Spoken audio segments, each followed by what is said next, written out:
Now 1.13.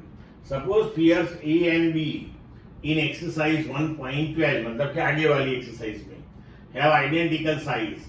A third sphere of the same size but uncharged is brought in contact with the first one, then brought in contact with the second, and finally removed from both. What is the new force of repulsion between A and B? अब देखो कि initially ए पे 6.5 into 10⁻⁻7 coulomb charge है, सी पे कोई charge नहीं है, third sphere. अब ए एंड सी दोनों आइडेंटिकल है, सेम है, तो जब दोनों को टच करेंगे तो equal distribution of charge will take place. मतलब कि इसका हाफ हाफ दोनों पे हो जाएगा, तो charge on A and charge on C both will be 3.25 into 10⁻⁻7 coulomb, इसका एग्जैक्ट हाफ हो गया.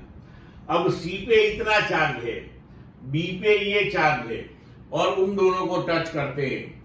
Now B and C also identical one, same one, तो ये दोनों का समीशन करके उसका हाफ डिस्ट्रीब्यूट होगा.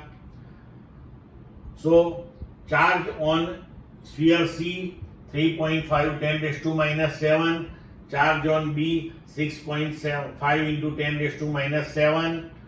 अब ये चार्ज का रिजल्टेंट वो इक्वली डिस्ट्रीब्यूट होगा, तो 3.25 प्लस 6.5 डिवाइडेड बाई 2 इंटू 10⁻⁷. यहां से 10⁻⁷ दोनों का कॉमन लिख लिया. तो अब resultant charge on B and C will be 4.875 into 10⁻⁷ coulomb. Now we want to find the force between A and B. अब A and B दोनों का चार्ज हमें मिल गया, तो Q1 that is 3.25 into 10⁻⁷ coulomb A का चार्ज, Q2 that is 4.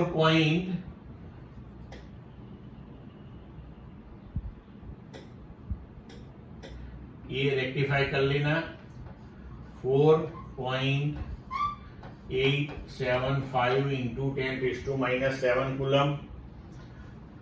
Now F equal to 1/4πε0 Q1 Q2 upon R square, 1/4πε0 की value 9 into 10⁻⁹. ये Q1 की वैल्यू 3.25 इंटू 10⁻⁷ कूलम, ये Q2 की value 4.875 into 10⁻⁷ upon R square. तो प्रीवियस एग्जाम्पल में हमने R लिया था 0.5, तो 0.5 स्क्वायर.